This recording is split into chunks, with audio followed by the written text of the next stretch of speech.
Hey, I'm Guy. I'm John. This is our YouTube channel. Subscribe to this channel and give this video a like. Yep. Check out our podcast also below in the description and do it now. Like the video, subscribe. You guys know the drill. You know, sometimes someone asks you to do something, and you're like, you don't want to commit because maybe something better is going to come along, and then you end up with nothing. Other times, you say yes, and you're not happy that you said yes. Then it works out fine. Life is always this balance of agreeing to do things or leaving your options open. And BYU didn't want to play. The Washington thing didn't come together for them. We could debate whatever the situation there. Neither did another Pac-12 game. San Diego State ended up playing Colorado a couple weeks ago.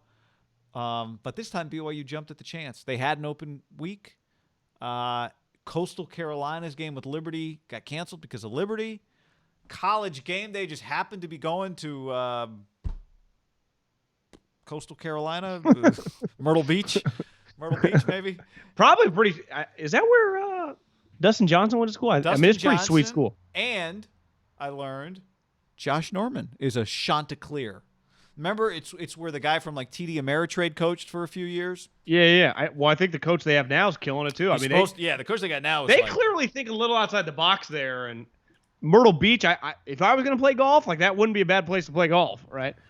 They got a teal field, so it's got some Boise vibes. A couple undefeated. I get their quarterback is well, they used to dominate right at like the UC Davis Cal Poly level before they bumped up. Yeah, they used to be a 1AA team. I think when the TD Ameritrade guy went there, they had just started the program like 6 or 7 or 8 years before that.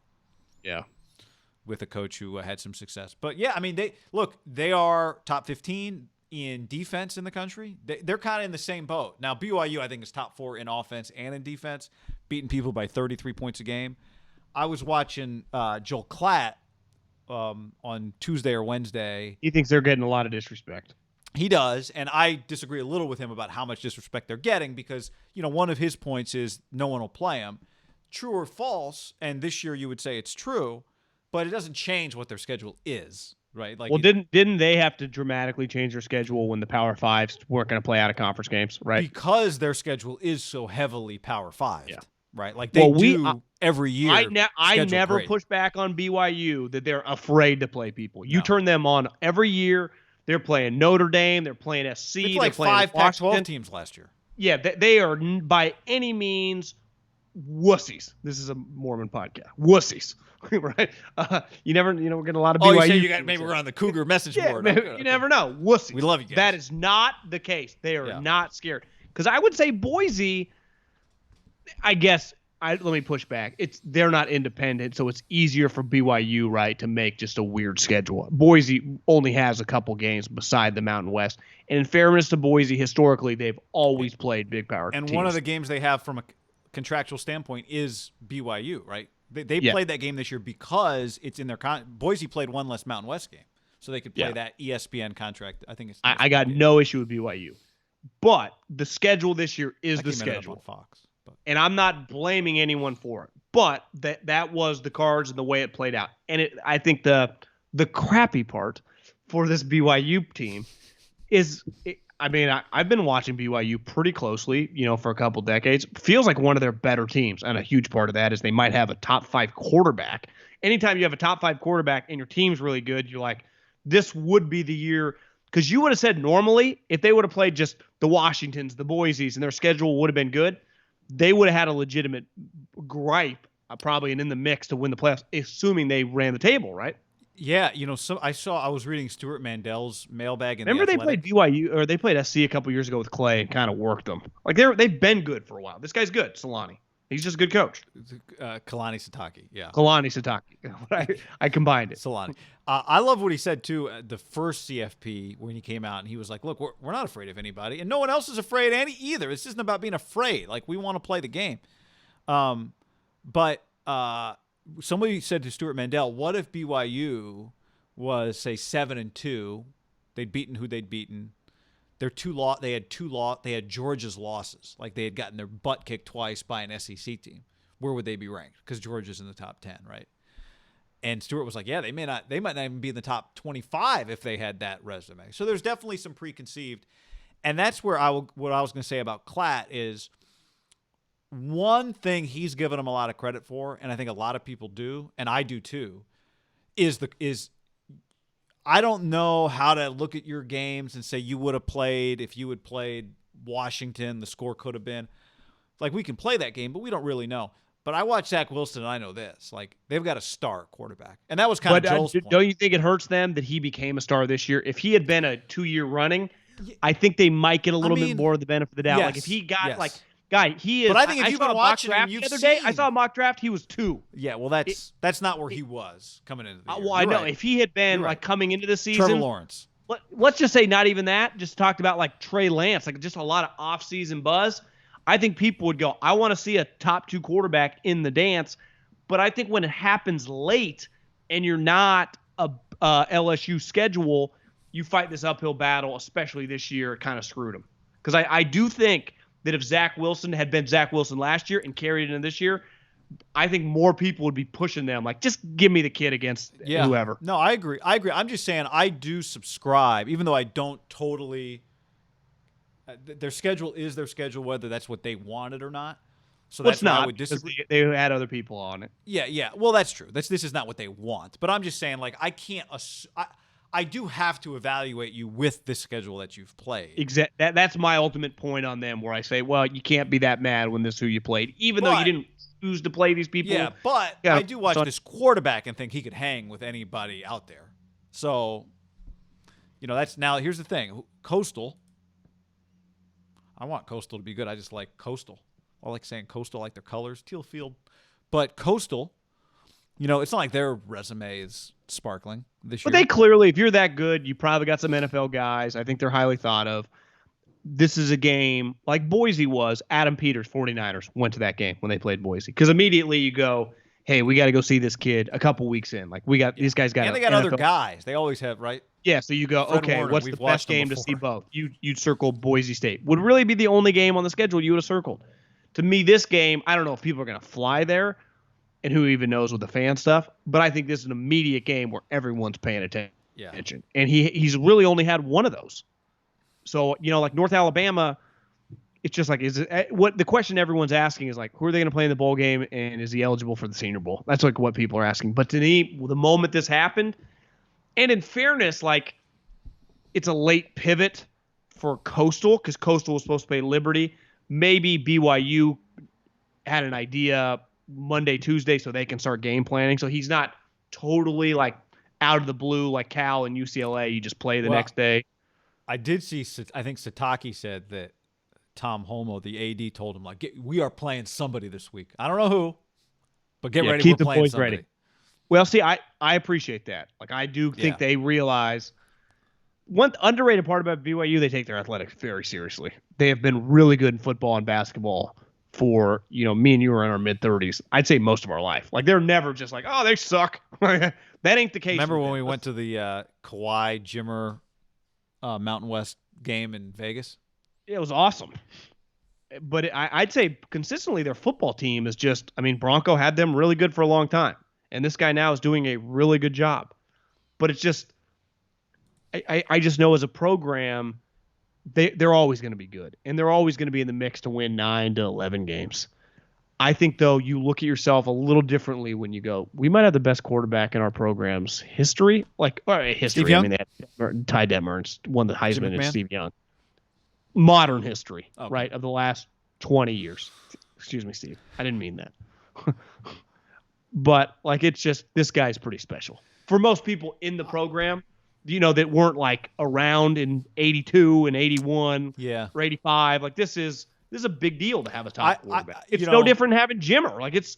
It comes once every so often, right? It changes your program. If this guy gets drafted, let's say he ends up number 2 overall guy. Trevor Lawrence goes 1, he goes 2. It changes BYU a little bit, does it not?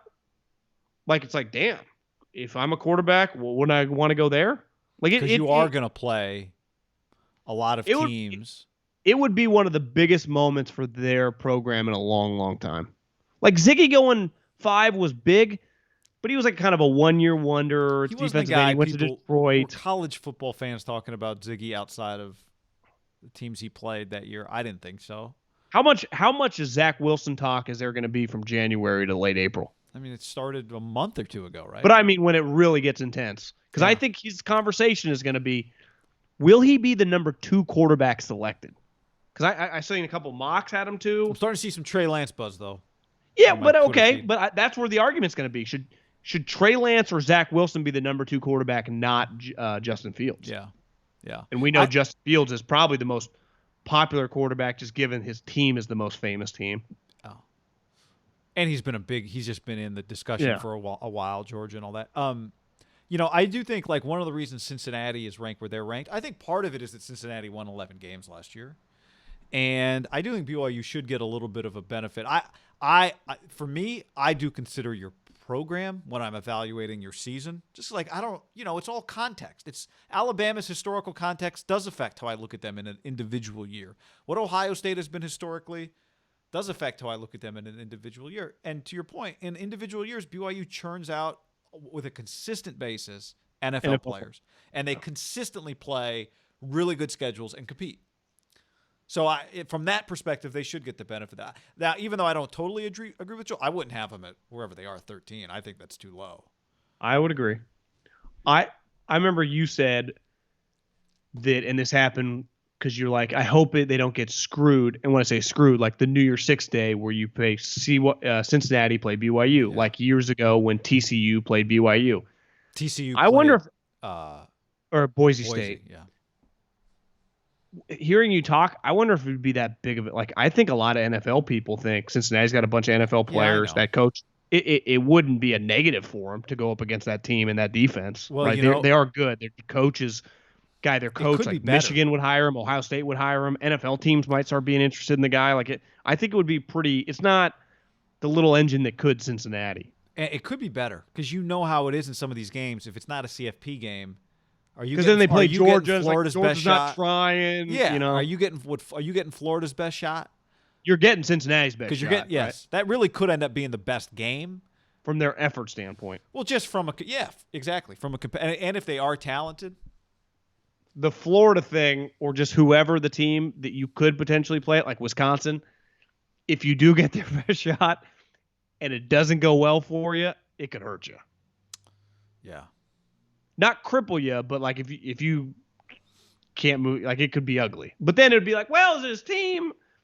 But again, that's too many hypotheticals. We just got to wait and see who they play. Are they not a New Year's Six team if they lose this game? Probably not, right? No. And I don't think necessarily the Coastal is if they win the game. No. The winner of this game isn't guaranteed anything, but I think BYU's ceiling is higher. Who do you like in this game? I know nothing about Coastal. They still play San Diego State next week, too. So. Is San Diego State any good this year, though? But I just mean, like, you go, okay, you beat San Diego State by 20. People go, oh, okay. What is the line on this game? I don't know. I was just about to pull it up. My guess would be... I'm going to go BYU by 10.5. 10. I just don't know enough about Coastal Carolina. I don't. They to me are what Florida Gulf Coast was to me when.